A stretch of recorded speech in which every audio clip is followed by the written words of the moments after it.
27 de agosto de 1943. 6h10 da manhã.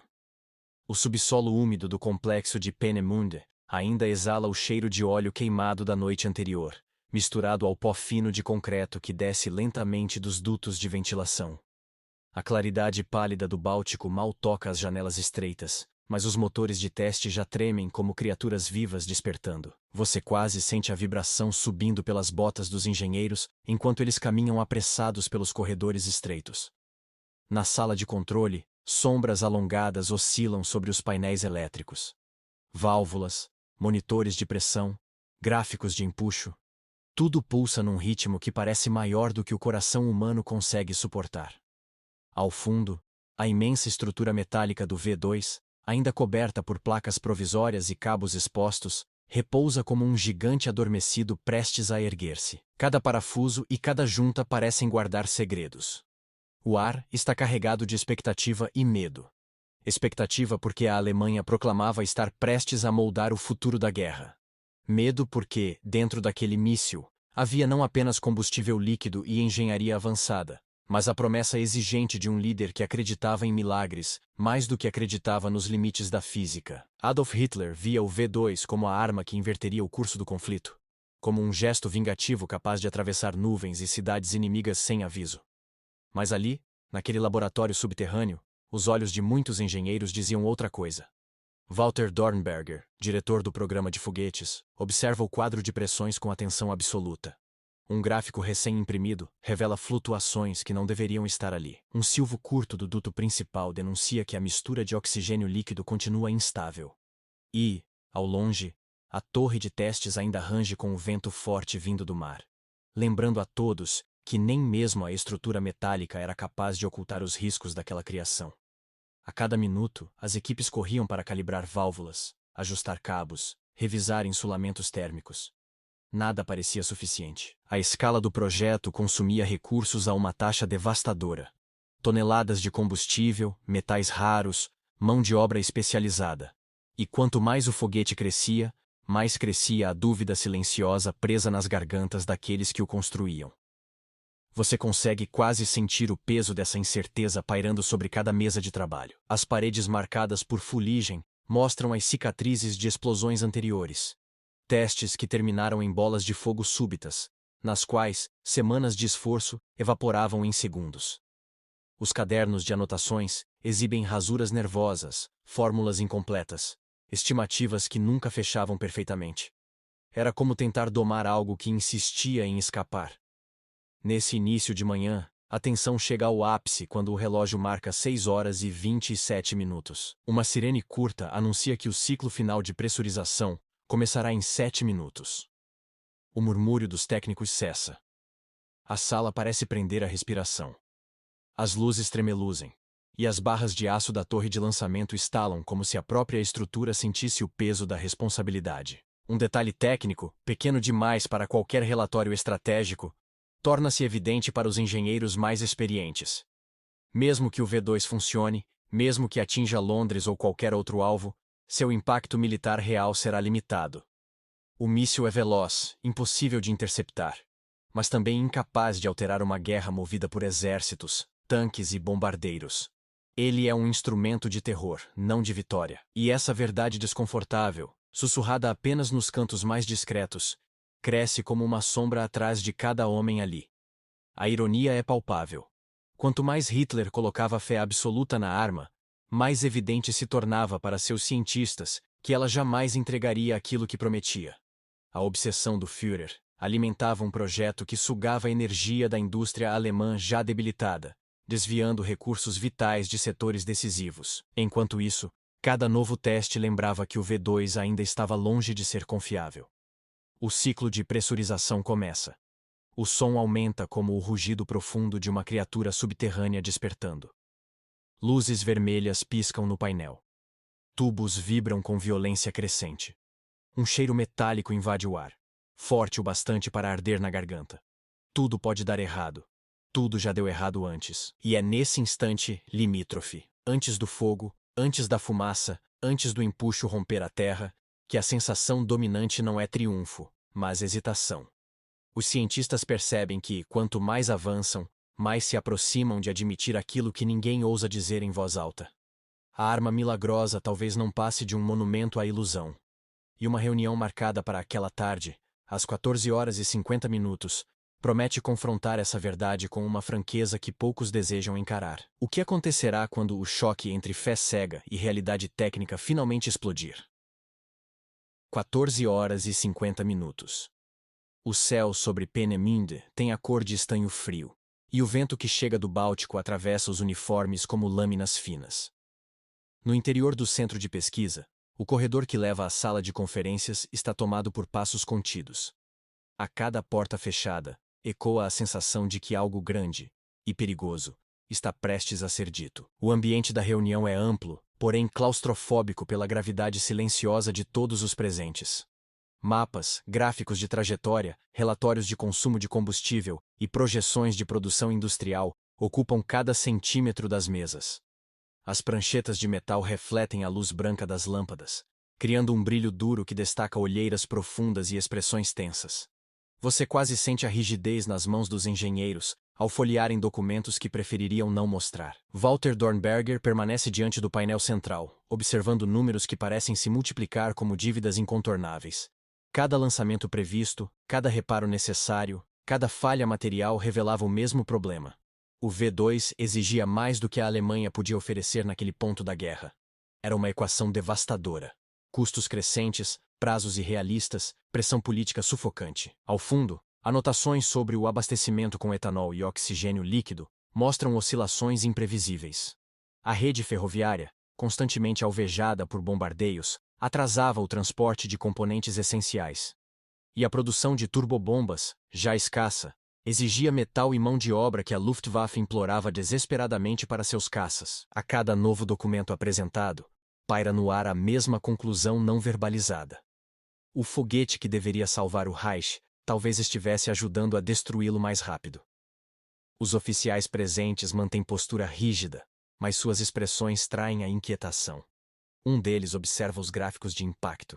Mesmo com sucesso, os danos causados pelo V2 em áreas urbanas são menores do que Hitler imagina.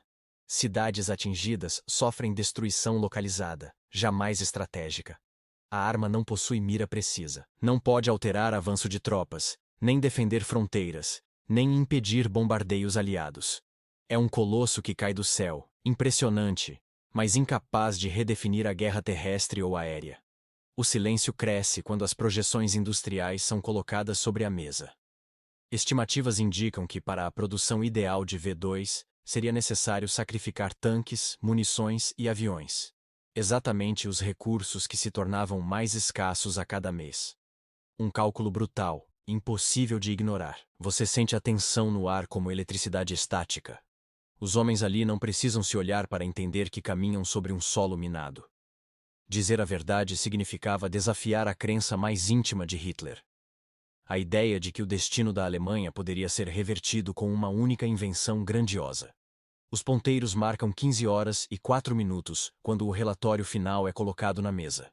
Um documento robusto, cheio de números e diagramas. No centro, uma frase escrita com precisão científica, mas carregada de um peso que nenhum engenheiro queria assumir. Mesmo com sucesso técnico completo, o V2 não teria impacto estratégico capaz de alterar o rumo da guerra. A sala permanece imóvel. Apenas o som distante do mar quebra o silêncio. A hesitação agora não é técnica. É política. Como transmitir essa conclusão a um líder que rejeita qualquer narrativa que não corresponda à sua visão absoluta? A resposta chegará em breve, e não será simples. O corredor escuro que leva ao quartel-general em Rastenburg parece mais longo do que nunca. Atravessá-lo exigirá coragem. E as consequências podem atingir muito mais do que laboratórios e documentos.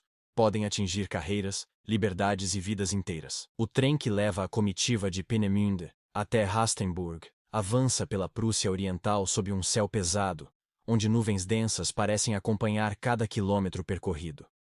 Dentro do vagão reservado aos engenheiros, o ambiente é abafado e opressivo. Pastas fechadas acomodam páginas que poderiam reescrever destinos. O balanço metálico do trem lembra que não há retorno possível. Em poucas horas, A equipe precisará apresentar conclusões que contradizem diretamente o sonho tecnológico que Hitler transformou em dogma. Ao longo da viagem, o silêncio domina. Dornberger revisa mentalmente cada gráfico, cada estimativa de produção, cada teste que terminou em chamas. Em sua memória, retornam imagens da plataforma de lançamento. Cabos rompidos, válvulas congeladas, turbobombas que falharam em condições ideais, muito distantes das realidades operacionais de guerra. A cada recordação, a mesma constatação se impõe com mais peso. A engenharia alcançou um limite físico, enquanto a ideologia exige o impossível. À medida que o trem se aproxima do complexo da Toca do Lobo, mata densa começa a envolver os trilhos. Árvores escuras se comprimem umas contra as outras como guardiãs silenciosas do que ocorre naquele labirinto subterrâneo de salas fortificadas e corredores blindados. O ar, mais frio, chega pelas frestas das janelas e invade o vagão como um aviso. Você quase consegue sentir a mudança de temperatura, anunciando o território onde decisões irreversíveis são tomadas. Ao descer da plataforma, a comitiva é escoltada imediatamente por oficiais que os conduzem através de caminhos estreitos, cercados por blocos de concreto, redes de camuflagem e torres de observação. A pressão física do ambiente é tão densa quanto a política. Cada centímetro daquele complexo foi construído para repelir ameaças externas, mas também para sufocar vozes internas que desafiassem a narrativa oficial. O grupo é levado a uma antecâmara sem janelas, iluminada por lâmpadas que vibram levemente. Mapas da Europa ocupam a parede principal, cobertos de anotações e linhas vermelhas que avançam cada vez mais na direção oeste. Bandejas com relatórios recém-chegados indicam que bombardeiros aliados intensificaram ataques à indústria alemã nas últimas semanas. Tudo ali respira urgência. O relógio marca 17 horas e 11 minutos quando uma porta pesada se abre, e a equipe é orientada a entrar na sala principal. A atmosfera muda instantaneamente. O espaço é amplo, mas a presença de oficiais superiores, assessores e estrategistas o torna profundamente intimidador. Mesas formam um semicírculo, e no centro repousa uma maquete detalhada da V2. Um corpo aerodinâmico, elegante, sedutor. A materialização do poder tecnológico que o regime tanto proclamou. É nesse momento que a tensão humana se faz mais visível. Os rostos à volta revelam crença absoluta, descrença cautelosa e uma perigosa mistura das duas.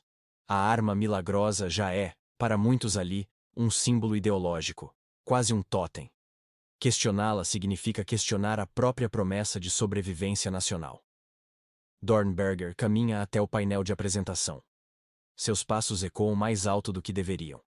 Ele coloca os documentos sobre a mesa e inicia uma exposição seca, direta, técnica. Tudo é apresentado sem dramatização, mas cada número carrega um peso devastador. Consumo excessivo de combustível.